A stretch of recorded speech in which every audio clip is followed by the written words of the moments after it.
Well, good morning, everybody. Happy Saturday. Haley, happy Saturday. Happy Saturday, Dan. You're listening to the RepcoLite Home Improvement Show. Hopefully you're paying rapt attention to the radio.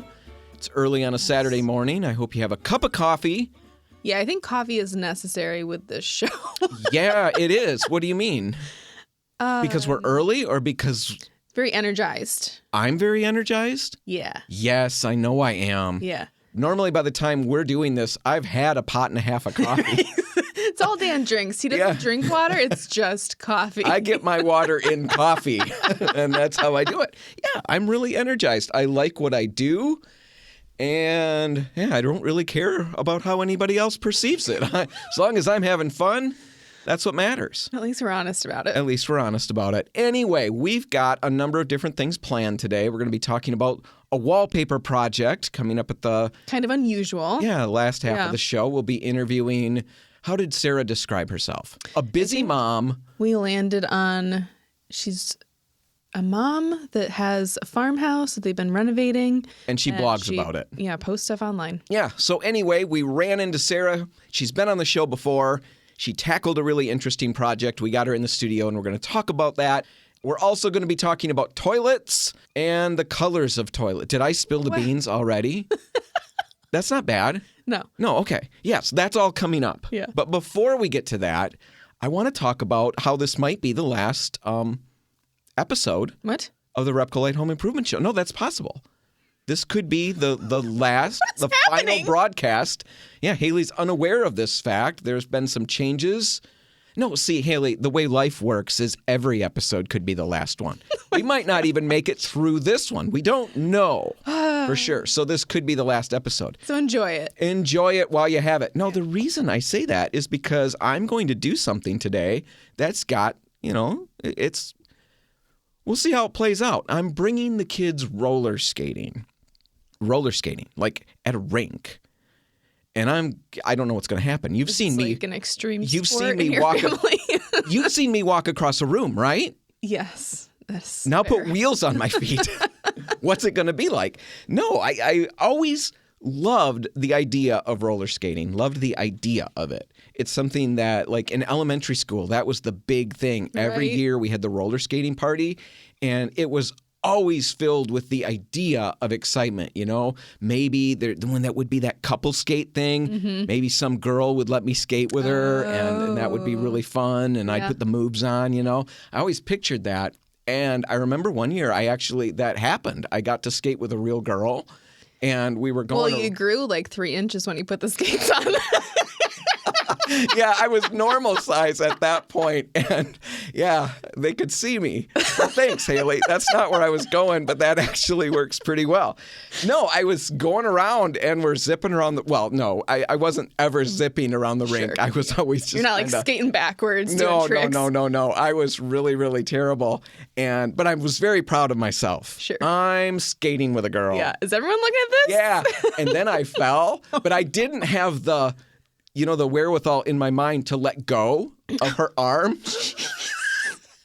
When the medics finally got her arm back into socket, she didn't want anything to do with me after that. No, I don't think her arm actually came out of socket, but it was horrific. We went down in a heap. People crashed into us. And once again, life played out like it normally does for me. And that was way back in 4th or 5th grade. Yeah. Roller skates are hard, though. I think I prefer roller blading. Yeah. Roller skates they are harder. I don't know why. Why? Oh, never mind. I don't know why.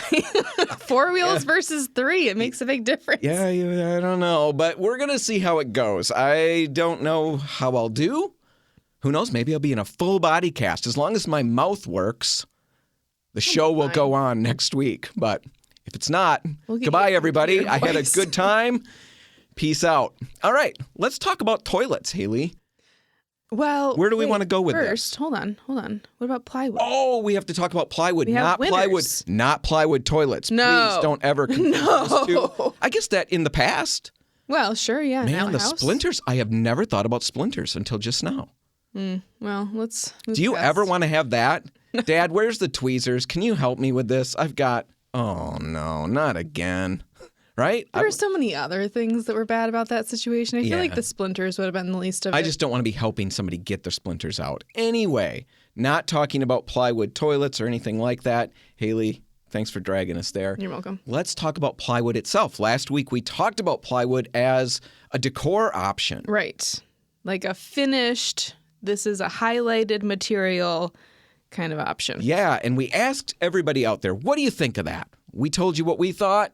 We wanted your opinions, and I told you that I would share those. And more importantly, I told you that I would pick a couple of winners who would win a free gallon of Benjamin Moore paint. And we've got the winners, and I've got the feedback. The feedback is very brief.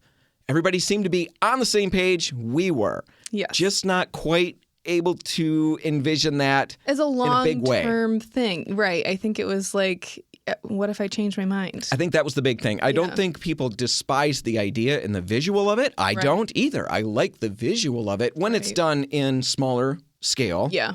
I certainly wouldn't want it everywhere. But my big thing is, what am I going to do when I want to change this? Because I change my mind all the time. Yeah. So the winners, Janice Cope or Coop?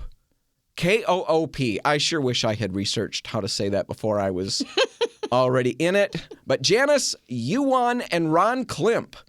So I will be emailing both of you and connect with you and figure out how to get you your gift certificate. And everybody else, stay tuned to the RepcoLite Home Improvement Show for more ways to win. Yes. All kinds of cool stuff. We'll be doing a lot of that coming up in March. So hang tight for that. Customer Appreciation Month. Yeah. We'll have more info on that later and free stuff to go around. Free stuff for everybody. Well, not quite. Not everyone. It'll be reduced. A select few.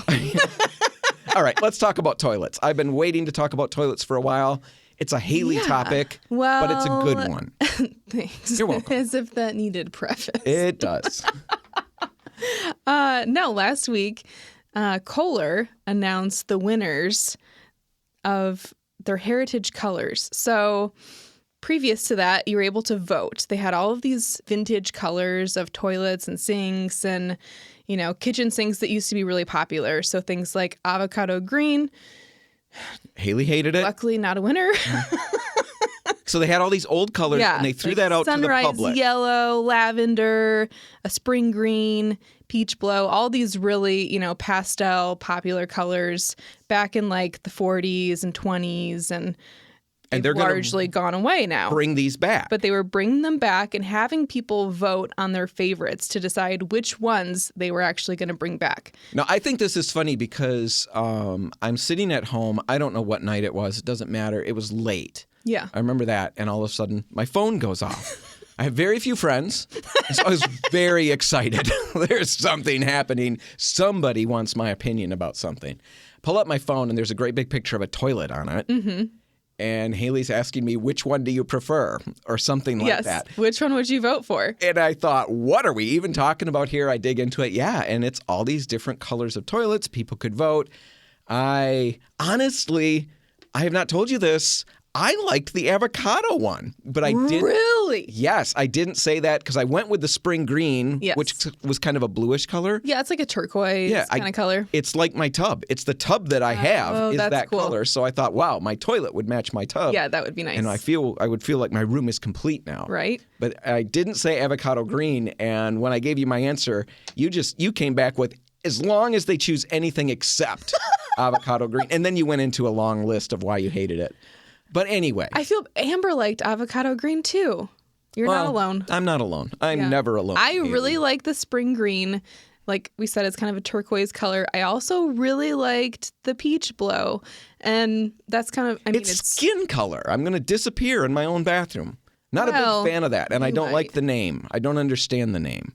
We had to dig into that. We had to dig into the name because I was convinced that it was Peach Bowl. Which I thought was great for a toilet. Peach Bowl, toilet bowl. But then Dan corrected me and said, no, it's Peach Blow. And I said, what? What does that even mean? What is a Peach Blow? It has something to do with glass, right? Yeah, it was a big trend in glass. It was like a very specific technique with this one color. And yeah, that's where it came from. All right. So it's a real thing. So Kohler had this big thing that's this, not really a contest, but they were asking for feedback. People voted. The two colors that won, spring green and peach blow. Apparently, everyone agrees with me. Apparently.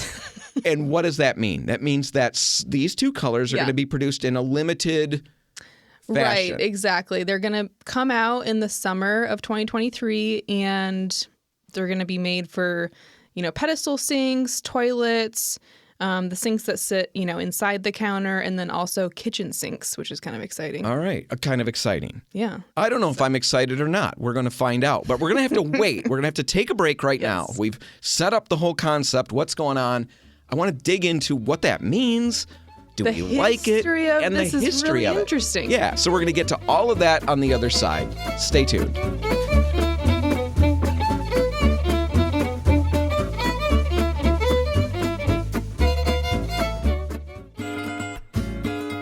And we're back. You're listening to the RepcoLite Home Improvement Show, sponsored by Benjamin Moore. And we're talking about toilets and sinks. You make it sound so... No, that's the money word. People, they're walking around on a Saturday morning getting coffee, and then they hear me say toilets on the radio, and everybody instantly clues into that. Yeah. Did he say toilets? What's he going to say about toilets? I'm very intrigued. It's the word that gets people's attention. It's not just toilets that we're talking about. Kohler has a new historical color collection, releases this year? In the summer, yep. In the summer of this year. And 2 main colors, spring green, peach blow. These are going to be manufactured in some of their more popular lines. Right. Kind of a limited run kind of a deal. Sinks, toilets, kitchen sinks. So buckle up. That's coming. Yeah. I think this is another one of those topics that people are going to have a lot of opinions about, kind of like the plywood, where it's like either you're going to love it or you're going to hate this. Well, my big thing is I don't really mind it. I love my blue tub. I mentioned in the last segment I've got one of those. It's an old tub. It's got that same look. I've never seen anything like it till I found it in this house. And it's really cool, but it's hard to work around. It's hard to decorate around. Hard to find a color, where do I go with this? Hard to find a floor that works with it. Sure. It was a struggle. Like you're kind of stuck in that time period. I was. And so I can't imagine putting a toilet in that leans towards the same thing. I love it. Yeah? I love having, my sink is yellow in my bathroom, and I think it really brings everything together with the palette that I chose. It's yellow. I really appreciate it. Yellow on purpose? It's not just old and dirty? No, it's one of those. Okay. Yeah, old. That's cooler. Yellow. I would have been really happy had Sunrise been chosen, because then I could have had a matching toilet. Oh, see, now I can get a matching toilet for my tub. And I can't. So. Yep. Well, I'm going to do that just to rub it in. That's how it work. You mentioned at the end of the last segment that the history behind this was interesting. Now, I know these colors originally came out, spring green, for example, came out in 1927. 1927. That's the first year that was a thing. Yeah, previous to that, it was just white.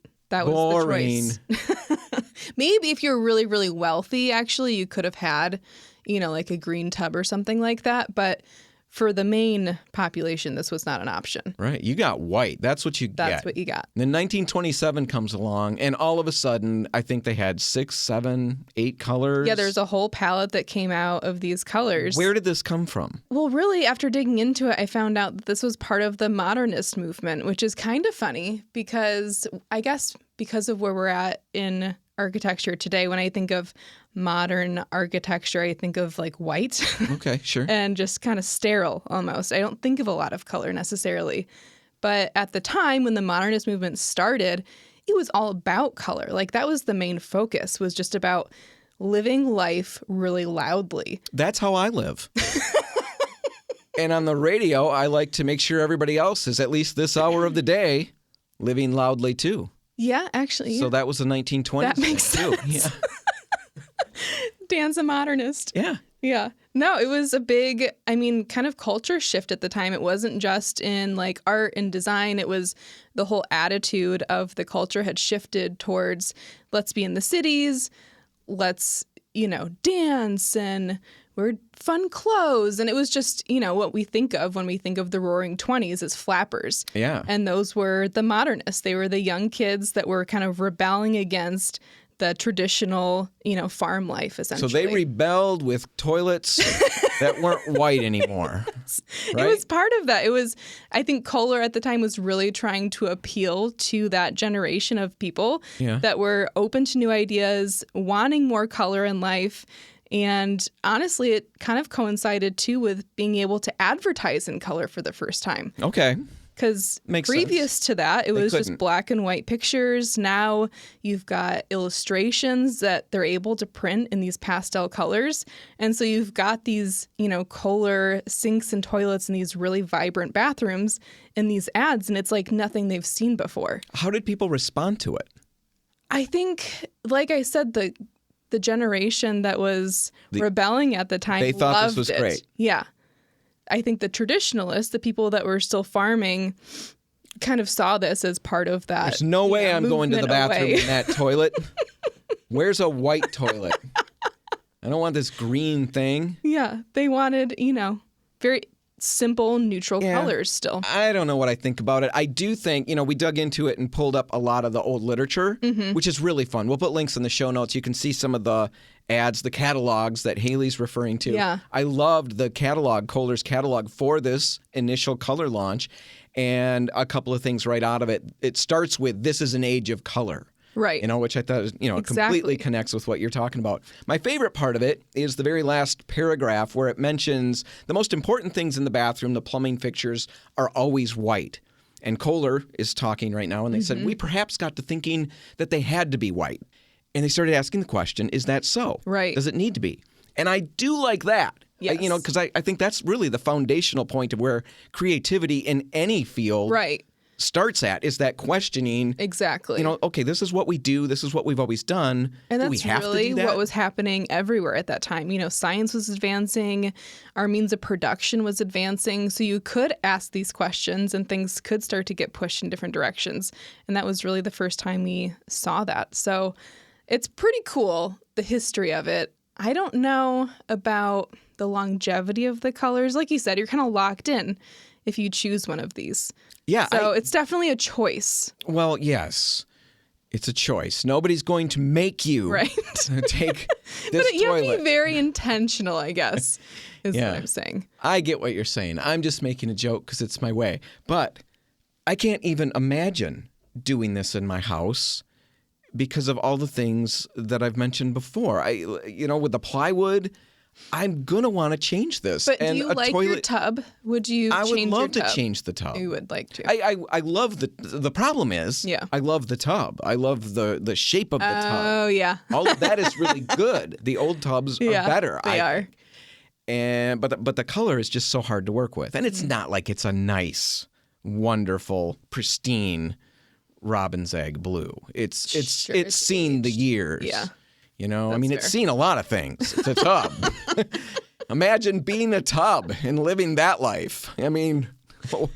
It's showing its years. So I would like to change it. Fair Not enough. just for the color reasons, but all of that said, it would be nice to have something that was just easy to work with and all of that. I can't imagine jumping into that.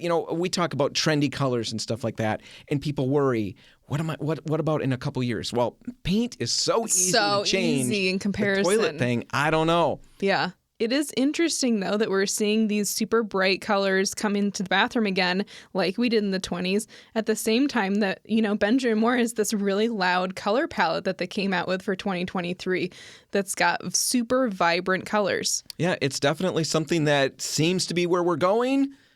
Kohler certainly is going there. Maybe we'll all be going there. You know what I'm talking about? It's the toilets. Anyway, that's all the time we got on this segment. We're going to have to wrap this one up. Yes. We're going to take a break. The Detroit listeners, you're going to get a RepcoLite Rewind, Grand Rapids, news, weather at the bottom of the hour. And then when we all get back together, we'll be talking with Sarah Penn about a really interesting wallpaper project. That's all just ahead. Stick around.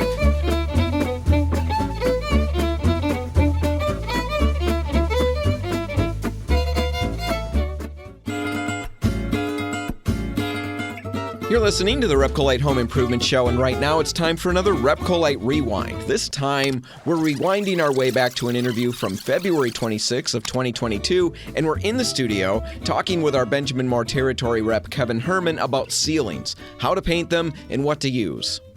But right now, we are basking in the glow of our Benjamin Moore rep, Kevin Herman, and we're so excited to hear what he's got to say. Kevin, thanks for being here. Thank you for having me. Some people would say it's an honor to be, from your point of view? An honor to be here. Some would say that. Some would, yeah. I haven't met him. Okay. But I'm sure somebody would say something Well, like that. if you ever find those people, send them in, because I just love to hear that. I'd love to say thanks for being here and have somebody say, you know what, it's an honor. Yeah. How much time do I have? What? to look or to... Yeah. Oh, to look. Like, I mean, as long as you need, if there's a Kevin. deadline, we might come up a little short. All right, let's just move on. All right, so what we wanted to talk about with you, Kevin, what we decided you were good enough to cover on the show. Thanks. Yeah, well, you set it up. It's pretty limited, but anyway. Yeah. We want to talk about ceiling paint. And before we get to actually talking about ceiling paint, because we all know how riveting that sounds, right? Ceiling paint It's as a topic. Yep. Fascinating. Yeah. We want to talk about painting the ceiling because from a homeowner's point of view, at least from this homeowner's point of view, and I'm gesturing towards myself, that's one of those projects I don't look forward to. I have got to paint a couple of ceilings, and I have dreaded that, and I know a lot of things about how to pull that off, but I still don't get excited to do that. I think it's why you're avoiding painting your back room right now, because you know first you should paint the ceiling. I know. It is. I don't want to do it. It's just there's a lot going on, and I've not done a lot of it, and I think there's a lot of homeowners in that boat. And so we've got this paint expert from years and years. How many years of experience? 30 plus. 30 plus years. The brilliance that's going to pour forth from your mouth. You're setting the bar too high. I know. It's way up there. Yeah. What do you got for us? How do we paint a ceiling? So, I mean, when you're painting the walls, you've got everything torn apart. You might as well put a fresh coat on the ceiling. It takes very little extra work and not much product.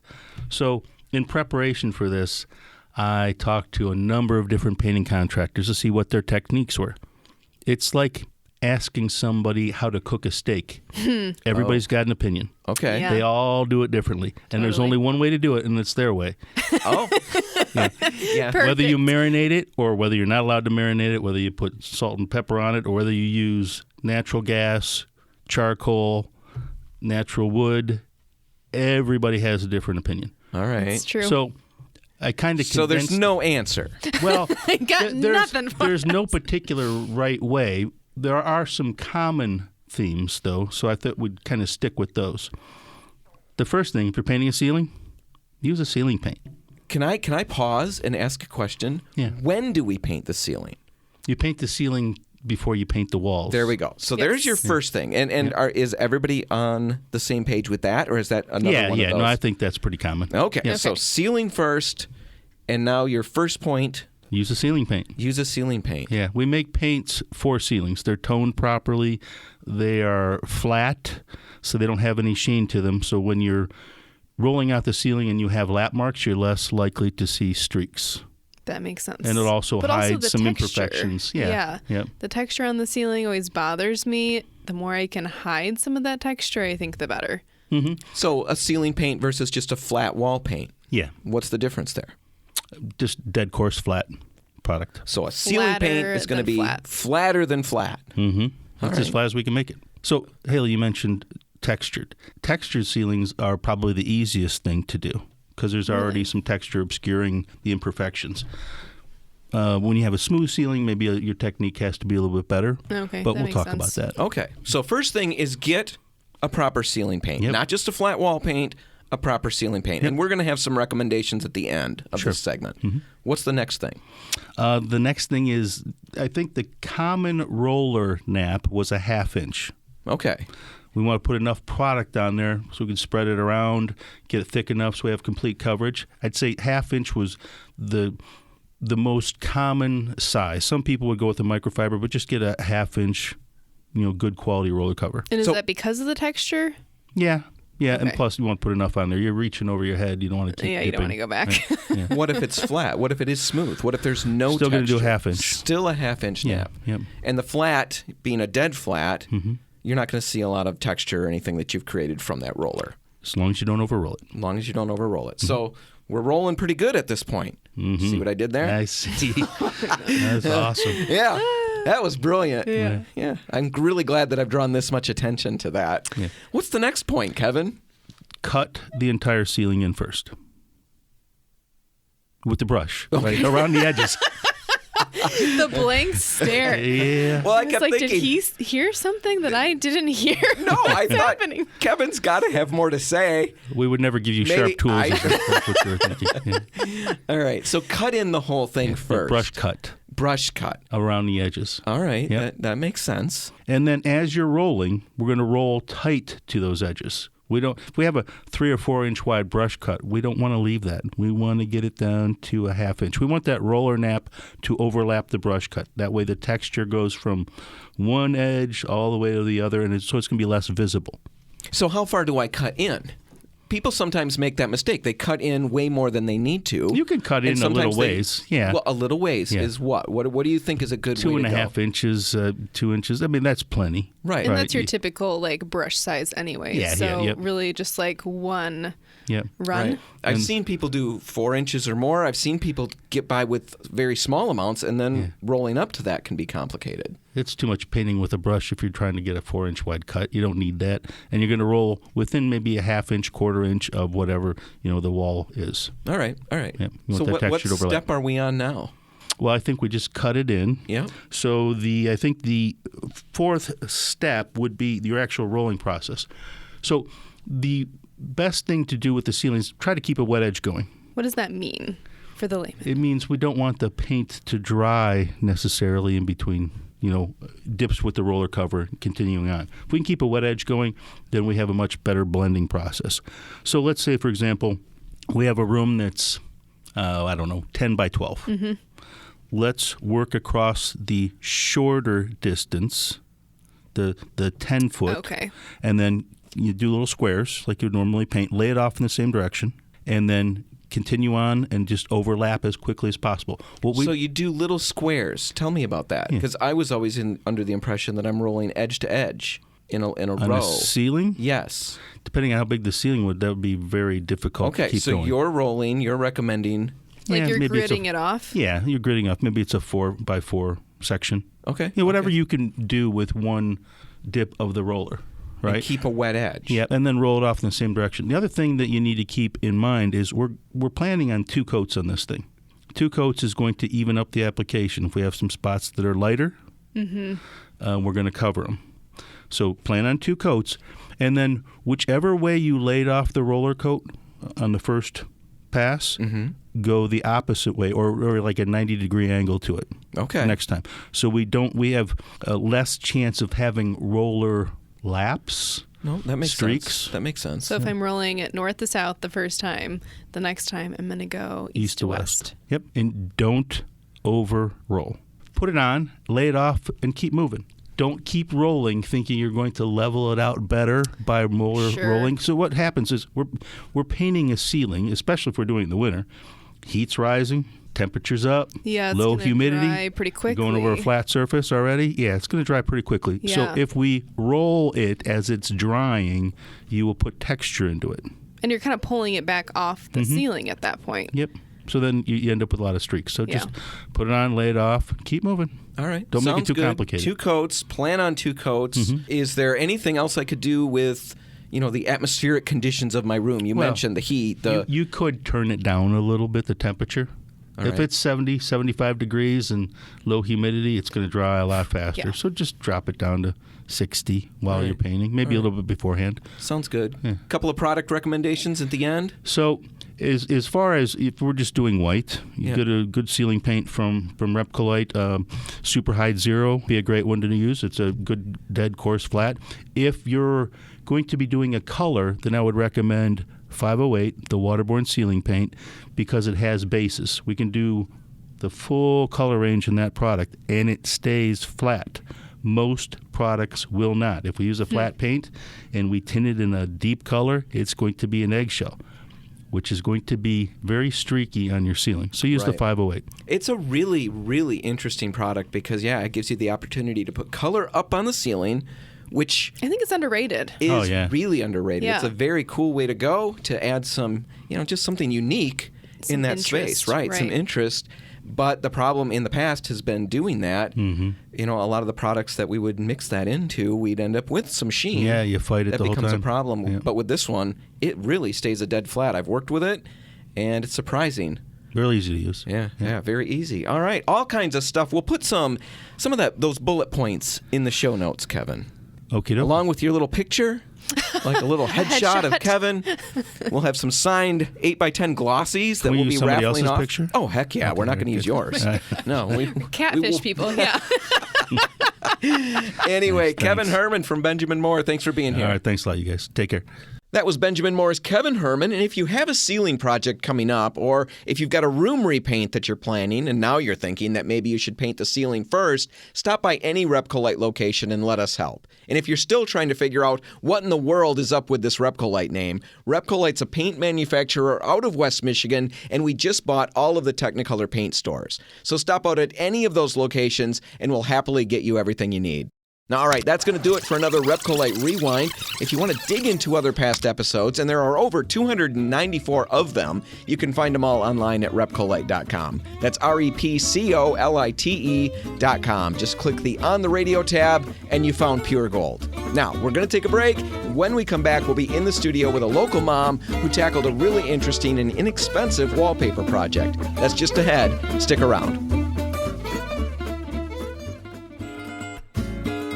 Well, Haley, I've wallpapered a lot of things in my life. Rooms, backsplashes, a couple of them, some bookcases, the backs of bookcases, and things like that. Inside of drawers. Insides of drawers, all of those things, but I've never wallpapered a closet. You're listening to the RepcoLite Home Improvement Show, and right now we're in the studio with somebody who has and who's had really great success with it. Really loved the end results. Yes. Sarah Penn, and we debated what to even call you before we went on air. And, we went through all kinds of things. Lifestyle blogger, social media influencer. You hated that one. What do we want to go with, Sarah? I'm just a mom who does projects, and I document it on the internet. Yeah, perfect. Anyway, I want to get to one of those projects. It was wallpapering a couple of closets for your kids. But before we do that, talk a little bit about what you do. You said already you do projects, you document them. How can people find these? All of that stuff so they can check it out a little bit. Yes. So with the world of social media, there's many platforms to kind of share what you do on a day-to-day basis. And that's what I started doing a few years ago when we bought a fixer-upper home. So the majority of what I do is on Instagram. My handle is The Pen Party, and it kind of encompasses our home lifestyle, our projects, redoing our home, some serious, some not so much. Sure. But one of the fun things we get to do is work with some brands and find different ways to incorporate special things into our home, like redoing a closet, and it makes it really fun. So talk about that project. Yeah, so I have two kids, a 6-year-old boy and a 3-year-old girl, and the last time I was here, I was pregnant with my 3-year-old girl, and we were talking about her nursery, but now she has elevated to more of a big girl room. So I noticed that the rooms were kind of lacking something, and whenever you open up the closet, it just seemed like this huge eyesore, and it was... And closets are stressful to me almost. It's I don't really want to look in here, but I have to. Yes, and it turned into this thing where I was really proud of our home, but then you'd open certain parts of it and I didn't love it. Yeah. Like if you had guests over, would you tell them these are places you can't look in? Because I do that. This one. Sometimes I just put little sticky notes on them. Nope. Those are places you can't look. Have you done that? That works. Our home is full of those places. I feel like you walk in our bund room and it's a complete 1980s time warp, and then you walk into the rest of our home and it's completely updated. I like that. Yes, closets were one of those things. The doors were all brown on the inside, and it was just, we have a 1980s home, like I said. So it was a complete time warp in certain places of our home that haven't been updated. And with this big design shift that we are seeing, a few years ago, it was really this everything was white and monotone and neutral. And now we're seeing a huge shift in the design world more to maximalism and grandmillennial, which is where millennials like myself have a bunch of these pieces from their grandmothers that they loved. And you're laughing at me. I am, because I literally was going to make a joke about that. But Yes. I thought I'm going to be quiet. That is and be professional, and it's literally what I could have sounded smart for once. That's exactly what it is. We have these design pieces, not only in our core memories, but that we physically own. Yeah. And it's incorporating them kind of with a mixture of modern pieces to make it this whole new thing. And it's actually really fun. We have gone from no color to all of this amazing so much color. Pattern, design. It's so great. Well, and we're seeing that with paint colors, but also because of wallpaper being back. I mean, talk about color and pattern. It's next level now. Yeah, so I remember watching a Real Housewives episode probably 10 years ago. And these are all really wealthy women on this show. And they were visiting a woman's home upstate New York. And they were talking about how grand her home is and how the little details make such a big difference. And I specifically remember a woman saying, inside all of her closets is even wallpapered. Oh, wow. And That's like next level. Yeah, right? It really stuck with me. And I thought that would be a great way to update our home It's like and home have. goals. Yeah, it was. Yeah. And have just the extra little touches in our home with not a ton of time, energy, or even a huge expense with this. And it really elevates your level of style in the home and can bring pattern and color in when you're kind of scared to do it anywhere else in your home. Yeah, it's kind of a nice place to like dip your toe in, right? Like you're not seeing it all of the time, but it's a nice surprise that you get to see now and then. And then if you love it, you start bringing that potentially into the rest of your home. But it is kind of a nice place to start if you're afraid of going full tilt into the maximalist. Do you find yourself bringing guests straight to the closet, showing them these places now? Instead of being ashamed of those places, like you were saying before, where you'd make sure all of your closets were shut before a guest comes over. If we could shut them. Yes. Now I'm not scared to leave it open. And I've even pulled different design elements from the rest of the room to go off of the wallpaper. So I feel like it's really incorporated in the whole design, and it's not just a closet anymore. So I'm sure there's a bunch of people out there. Now, you've tried to make the case. We've made the case why we would do this in the closet. But I'm sure there's people thinking, I hate wallpapering. It's expensive, whatever, all of these things. Why would I put it in a closet? Haley mentioned, and Sarah confirmed, that's a great place to dip your toe in to start. But what made, I guess you mentioned that you thought of this based on the show that you saw where somebody, the upper level, the premier closet had wallpaper in it. I mean, what did everybody say in the store? You went to our Lakewood store to get paper, and I should mention that we've got wallpaper at a bunch of different locations. We'll put links in the show notes, but in the Detroit area, Birmingham, Farmington Hills, Grosse Pointe Woods, all of those have wallpaper books. And then in West Michigan, the Lakewood location and 17th Street in Holland, Fulton Street, Broadmoor, and Plainfield and Grand Rapids, and then the Kalamazoo store in Kalamazoo. All of those have wallpaper books. What did the Lakewood people say when you told them you were looking to do a closet? They were so nice and helpful, first of all. Mary helped me with this project, and she was amazing to work with. I was telling her my whole idea, that I wanted to paint the room. Well, for one, I was going from an all-white room to a floor to baseboard, all purple, muted, dark room, which was a big shift. And then I told her I wanted to do the closet, and she was so nice. I even went back and forth on the color of the wallpaper, and she helped me measure. That was huge. I feel like that's one really scary thing when you're dealing with wallpaper. Yeah. How much do I order? Because a roll of wallpaper is not so expensive, but it's not inexpensive. Well, it's not Right. free, that's It's for not, sure. Right. No. So you really want to make sure you know. And It has so much to do with the pattern that you choose too. Like there's so much planning involved when you really come down to it.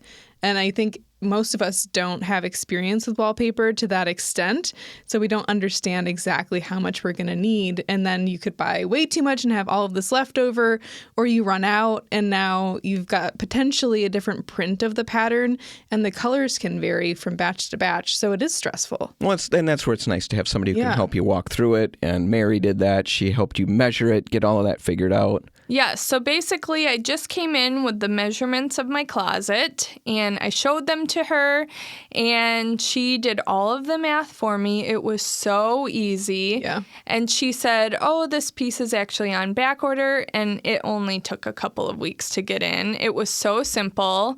And it was just a phone call when it came in and she did the rest of it for me.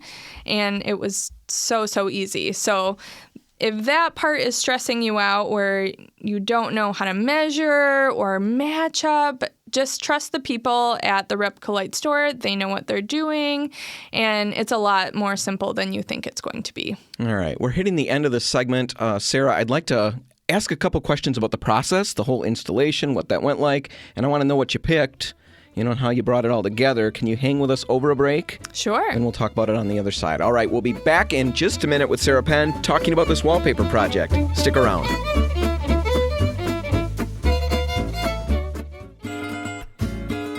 And we're back. You're listening to the RepcoLite Home Improvement Show. I'm Dan Hansen. I'm Haley Johnson.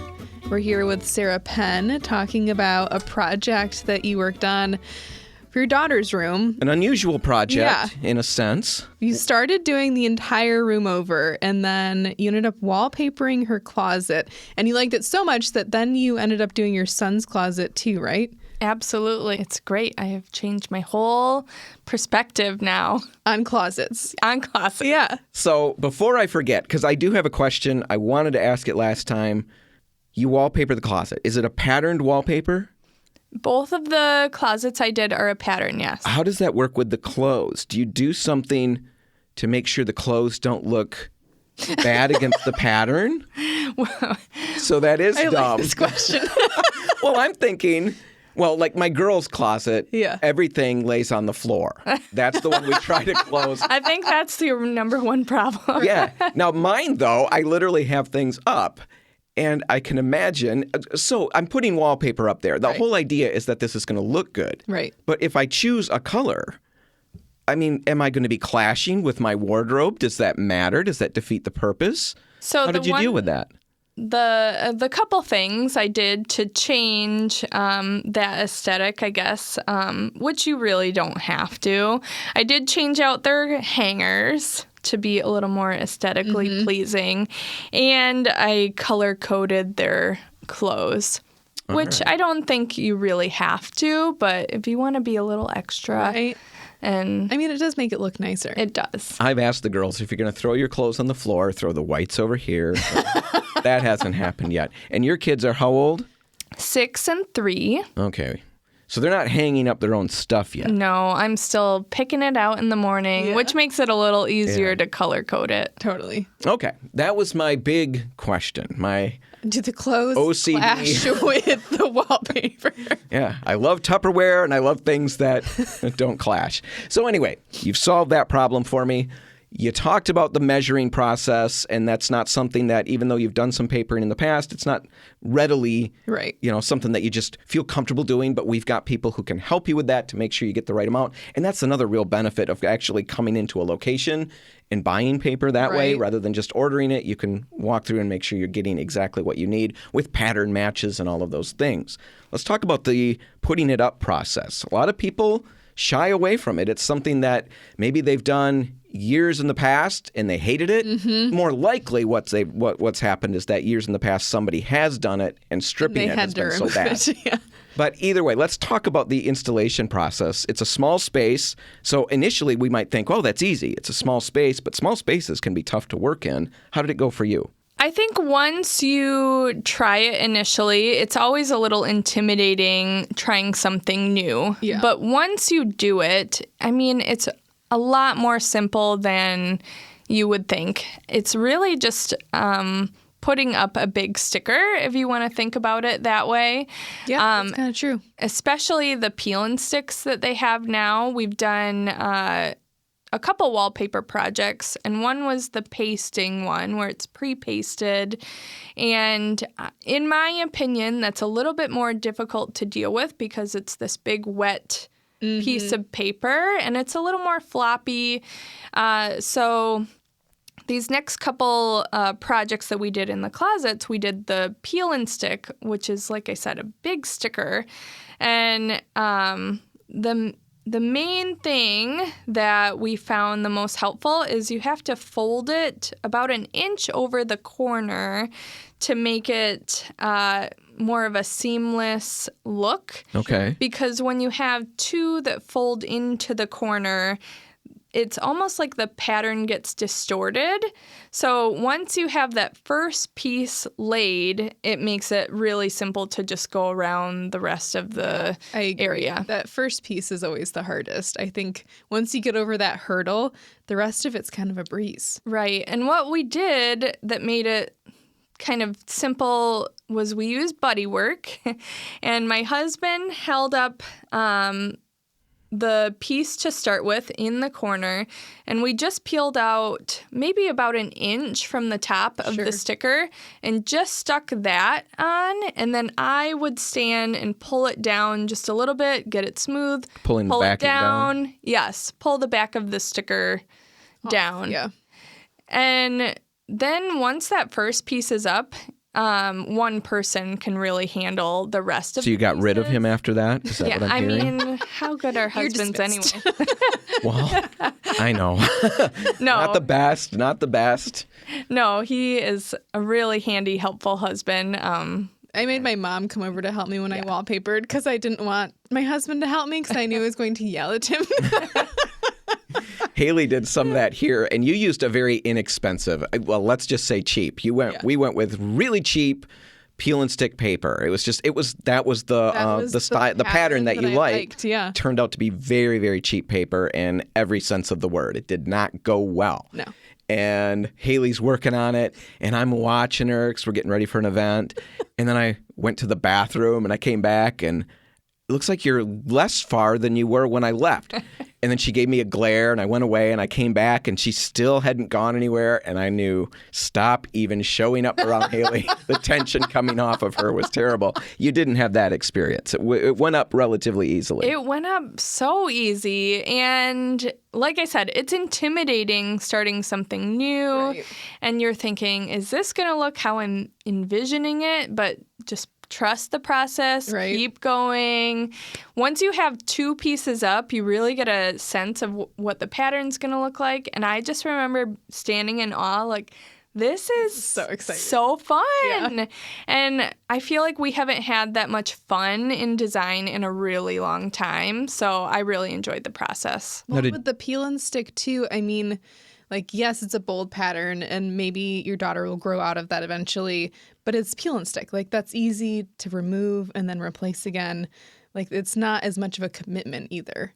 Yes. Once you're done, it seems really easy. And even the peel and stick, if you make a mistake and you notice it's a little off, it's easy to take on and off right away. It doesn't really cure to the wall immediately. So there's a little bit of wiggle room if you think, oh, that's a little bit off, or I need to shift that up a little bit. It's pretty easy to unstick it and stick it back down. Yeah, I agree. All right. So what did the pattern look like? I mean, you said it was a pattern. You brought in some color, some pattern. What'd you go with? Yeah. So my daughter's room is the whole floor down to the baseboards is Purple Haze by Benjamin Moore.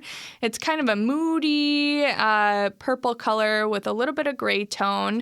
And then the wallpaper in there is by Rifle Paper Company, and it's got some animals on it, like cheetahs. It's got lemons. But it's floral. And it is floral. Yeah. Haley's having a flip out over here. Rifle Paper is one of her favorite companies. Yes. And so the closet is dark also, but it ties in so well. And then my son's room, he has a little bit different aesthetic. He is really into science, so he's got the solar system on his wall, and it's a little bit more mid-century in there, so I tried to pull off of that. So we went with a magnolia paper. I'm trying to think the word for it. It's more of like a woven look. It's got like the diamond shapes, right? Yeah, and it's a light blue with a more neutral background, but now that it's up, it's almost more of a surfer vibe. Oh, interesting. Which is kind of cool. I feel like it just looks like a really cool kid's room. It's a perfect New Year project because it does make you clean out the closet. Yeah. It makes you only put things back in there that go because you don't want it to look too cluttered. Mm-hmm.